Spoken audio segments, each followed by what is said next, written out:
안녕하세요, 이성원입니다. 이번 시간에는 실험의 기초 시간으로 우리가 이제 시험을 하거나 실험을 할 때 검액을 만들죠. 그럴 때 이제 우리가 검액을 얼마나 정확하게 만드냐. 다시 말해서 검액을 만들 때 시료 전처리를 얼마나 정확하게 할 수가 있느냐. 얼마나 오차를 우리가 줄일 수가 있느냐라는 부분에 대해서 한번 얘기를 해보도록 하겠습니다.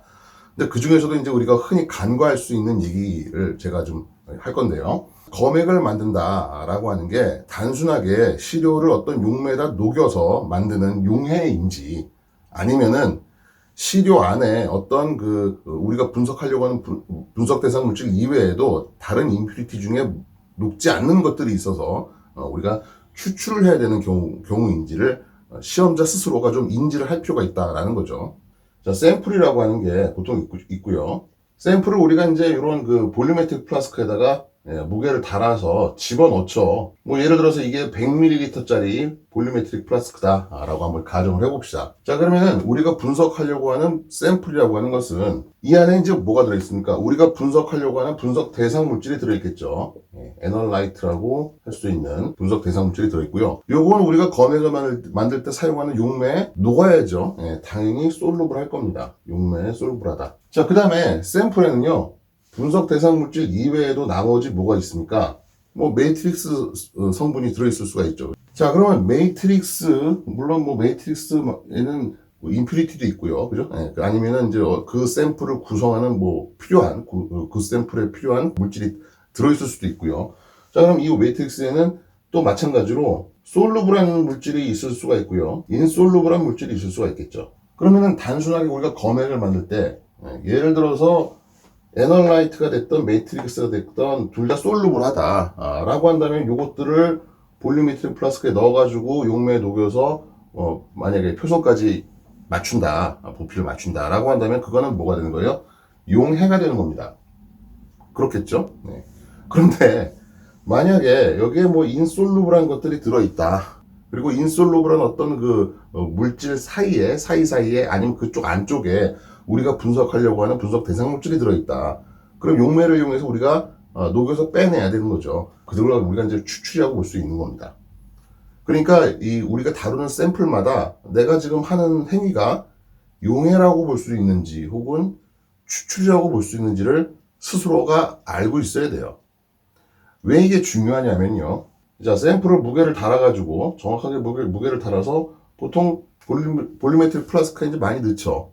넣고 그 다음에 대충 한 여기까지 용매를 채워가지고 초음파 추출을 한다든가 그죠? 그런 식으로 해서 이제 녹입니다. 그러면 이제 녹을 수 있는 것들은 다 녹아 들어갈 거예요. 용매. 안 녹는 것들은 남아 있겠죠. 자, 그 다음에 이제 어떻게 해요? 그 다음에 표성까지 용매를 올려서 정확한 부피의 용액을 만들어 줘야 되는데 여기에 용매에 녹지 않은 어떤 물질들이 존재를 한다 그러면 어떻게 돼요? 그놈들이 녹지 않으니까 뭔가 어떤 부피를 차지할 겁니다. 그래서 어떤 것들은 용매보다 비중이 커가지고 가라앉는 놈들도 있을 수가 있고요. 어떤 것들은 용매보다 비중이 작아가지고 위에 둥둥 뜨는 것들도 있어요. 두 경우 다 우리가 정확한 부피를 만드는데 방해를 하겠죠. 그러니까 정확하게 하려면 어떻게 해줘야 돼요? 볼륨을 표성까지 맞추기 전에 일단은 소량의 용매로 추출할 만큼 추출을 한 다음에 그 다음에 어떻게 합니까? 여과라는 거죠. 그죠? 여과를 하고 남아있는 고형물에다가 마찬가지로 또 용매를 넣고 또 한번 추출을 하고 그 다음에 또 추출액을 또 한번 여기다가 넣어가지고 또 더해주고 이런 식으로 해가지고 최대한도로 샘플 안에 들어있는 분석 대상 물질을 요 플라스크 안에 집어 넣어주고 그 다음에 순수한 용매로 여기에 어떠한 고형분도 있지 않은 상태로 만들어가지고 용액을 만드는 게 가장 정확한 방법이라고 볼 수 있는 겁니다. 그런데 이제 그렇게 하기가 굉장히 귀찮죠. 사실 정확하게 실험을 하려면 시간도 많이 들고 수고도 많이 듭니다. 아마도 샘플 중에 이제 인솔루블한 어떤 매트릭스가 존재하는 경우에 아마 이런 경우 많이 겪으셨을 거예요. 분말로 만들어가지고 무게를 정확히 달아서 볼유메트릭 플라스크에 집어넣습니다. 그 다음에 이제 어느 정도 소니케이션도 시키고, 그래가지고 이제 추출을 시킨 다음에 용매를 부어가지고 이제 이 눈금까지 올리려고 그래요. 그러면은 눈금까지 올라가는 경우가 만약에 여기 매트릭스 성분 중에서 용매보다 좀 가벼운 것들이 있어요. 그럼 어떻게 돼요? 여기까지 올라갔다. 이렇게 올라가는 경우도 있을 수가 있고요. 자, 이렇게 올라가는 경우는 어떻게 됩니까? 사실 우리가 부어줘야 되는 용매보다 지금 적은 양이 들어간 거나 마찬가지라고 볼 수 있는 거죠. 아니면은 어떤 경우는 여기서부터 예, 여기까지, 뭐 중간까지 이렇게, 예, 이렇게 해가지고 표선을 맞추는 경우도 있을 수가 있고요. 또 어떤 경우는 용액, 맑은 용액에 이 표선까지 올라가고 그 위쪽에 이런 식으로, 예, 이런 식으로 예, 인솔루블한 임퓨리티가 올라오게 그렇게 실험하는 경우도 있습니다. 세 가지 경우 다 어때요? 정확한 볼륨으로 용액을 만들었다고 볼 수는 없는 겁니다. 예, 그래서 우리가 정확하게 실험하려면 그런 부분들을 좀 신경을 써줘야 된다는 거고요. 이런 것들이 보통 우리가 시료를 전처리를 할 때 굉장히 많이 만나게 되는 부분인데, 그러면 이게 얼마만큼 오차를 낼 수가 있는 건지 한번 보겠습니다. 자, 지금 제가 옆에다가 대한민국 약전 중에 한 부분을 띄워봤습니다. 자, 어디인지는 지금 제가 따로 언급을 안 하고 그냥 많이 볼 수 있는 그런 이제 전처리 방법을 한번 띄워가지고 이제 놨는데요. 뭐라고 써있냐면은 정량법에 이 약 20정을 가지고, 자, 이 약이니까 의약품이고요. 20정이라고 말했으니까 이거는 제형이 태블렛, 그죠? 예, 정제라고 볼 수 있죠. 그래서 보통 정제에 들어있는 원료 의약품의 함량, 그죠? 예, 이런 것들을 지금 분석하는 정량법이다라고 볼 수 있는데, 자, 이 약 20정을 가지고 그 질량을 정밀하게 달아서 가루로 한다. 그러니까 20정 이상의 어떤 그 양의 약을 가지고 일단은 20정이 됐던 25정이 됐던 그 일단 질량을 정밀하게 달아요. 그죠? 정밀하게 단 다음에 가루로 갈아서 만들고, 그 다음에 이제 그 약에 들어있는, 예, 지금 이거 보면은 땡땡땡이라고 표시되어 있죠. 예, 땡땡땡이라고 하는 거는 그 약에 들어있는 유효 성분, 뭐 원료 의약품이 될 수도 있고요. 그죠? 예, 효능 성분이 될 수도 있습니다. 그래서 우리가 분석하려고 하는 분석 대상 물질은 바로 그 효능 성분이 될 거고요. 그런 분석 대상 물질을 약 250mg에 해당하는 양을 정밀하게 단다. 그러니까 이건 무슨 얘기냐면은 이런 얘기예요. 만약에 지금 정제에 효능 성분이 500mg 들어있어요. 그러니까 예를 들어서 뭐 타이레놀 500mg 정, 그러면 뭐예요? 타이레놀 정제가 500mg이라는 게 얘기가 아니라 타이레놀 안에 들어있는 아세트아미노펜이라고 하는 유효 성분, 원료 의약품, 그죠? 예, 그게 500mg 들어있다는 얘기고요. 토탈 무게는 그보다 훨씬 많을 수가 있다는 거죠. 그래서 만약에 API, 분석 대상 물질, API가 500mg 들어있고 토탈이 700mg 뭐 이렇게 잡아봅시다. 자, 그러면은 250mg에 해당하는 양은 어떻게 돼요? 그러면 700mg 중에서 반이겠죠, 그죠? 예, 그러니까 350mg 정도 되는 양을 다는데, 정밀하게 단다는 얘기는 350mg을 정확하게 적을 해서 달긴 힘드니까, 그죠? 예, 우리가 뭐 예를 들어서 350.245mg이다, 그죠? 2mg이다. 그러면은 그만큼을 달아가지고 우리가 기록을 해둔다는 얘기입니다. 그렇게 해서 메탄올에 넣어서 정확하게 50ml로 한 다음에 20분간 초음파 처리하고 5분간 1000rpm으로 원심 분리하고, 그 다음에 위에 맑은액 1ml를 정확하게 취해서 이를 증발 권고해서 물을 넣어서 정확하게 10ml를 해서 검액으로 한다. 그 다음에 따로 표준품을 갖다가 이제 이용합니다. 그죠? 네, 그래서 어떤 어쩌고 표준품 약 50mg을 정밀하게 달아서 물을 넣어서 정확하게 100ml로 하여 표준액으로 한다. 자, 그 다음에 검액과 표준액 20마이크로리터씩을 가지고, 자, 이해 조건이라고 하는 것은 이제 그 밑에 무슨 뭐 그 액체 크로마토그래피 조건이 나와 있을 겁니다. 뭐 온도를 얼마로 하고 이동상을 어떻게 하고 뭐 이런 식으로 플로레이트를 어떻게 하고 이런 것들. 그래서 이해 조건으로 액체 크로마토그래피법에 따라 시험해서 각 액의 어떤 물질의 피크 면적 AT, AS를 측정한다. 이렇게 나와 있죠. 자, 그러면은 한번 계산을 해봅시다. 일단은 검액의 농도는 어떻게 돼요? 검액의 농도는 250mg에 해당하는 양을 한 거니까, 예, 그래서 검액의 농도는 예를 들어 700mg짜리다. 그러면은 700mg 중에 500mg 들어있으니까 250mg은 약 350mg을 재서 50ml 메탄올에다 집어넣은 거죠. 그죠? 근데 정확하게 50ml로 한 다음 그랬으니까. 그죠? 예, 그러니까 볼리메트릭 플라스크 50ml에다가 약 350mg에 해당하는 분말 정제를, 그죠? 분말 상태의 정제를 집어 넣어가지고 50까지 올린다는 얘기입니다. 그런데 이 정제 안에는 단순히 메탄올을 녹을 수 있는 분석 대상 물질만 들어있는 게 아니라 뭐도 들어있다고요? 메이트릭스도 들어있다고 했습니다. 그죠? 그 안에는 메탄올에 안 녹는 무슨 뭐 락토즈라든지, 그죠? 그 밖에 뭐 다른 이런 물질들도 같이 있을 겁니다. 그러면 이제 녹지 않고 허옇게 둥둥 뜬 것들, 아니면 허옇게 밑에 뿌옇게 가라앉아 있는 것들, 이런 것들이 있을 수가 있다는 거죠. 이런 것들이 양이 많으면 어떻게 돼요? 500ml까지 올리더라도 그게 500ml가 안 될 수가 있다는 얘기죠. 아니면 더 넘거나, 그죠? 정확하게 500ml가 안 되거나 할 수도 있다는 얘기입니다. 그래서 이런 것들을 샘플마다 여러분들이 시험하는 사람들이 잘 생각을 해야 된다는 얘기죠. 자, 검액이라고 하는 것은 검액의 농도, 농도는 뭐 이렇게 나타내는데 사실 이거는 지금 검체 무게고요. 그죠? 검체 무게. 그러면 우리가 한번 생각을 해봅시다.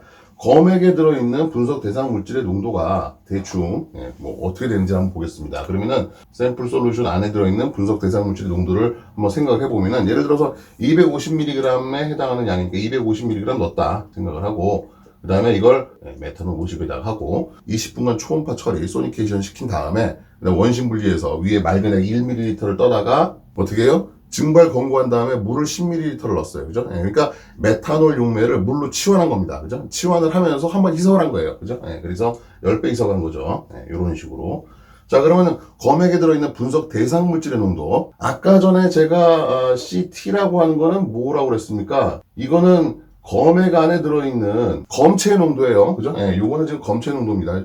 헷갈리시면 안 돼요. 이건 지금 얼마 넣었다고 그랬어요? 350mg 넣었다고 했습니다. 그죠? 250에 해당하는 양이니까 정제 350mg. 이건 지금 타블렛이 들어있는 거예요. 그죠? 타블렛. 그리고 여기다가 이제 뭐 어떻게 돼요? 뭐 2를 갖다가 10으로 이제 희석을 해가지고 그러니까 나오니까 여기 나오는 게 이제 검액의 농도가 되는 것이고요.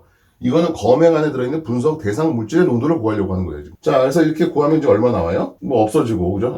이거 뭐 0.5 mg/ml. 그죠? 이렇게 나오겠죠. 자, 그 다음에 스탠다드, 그죠?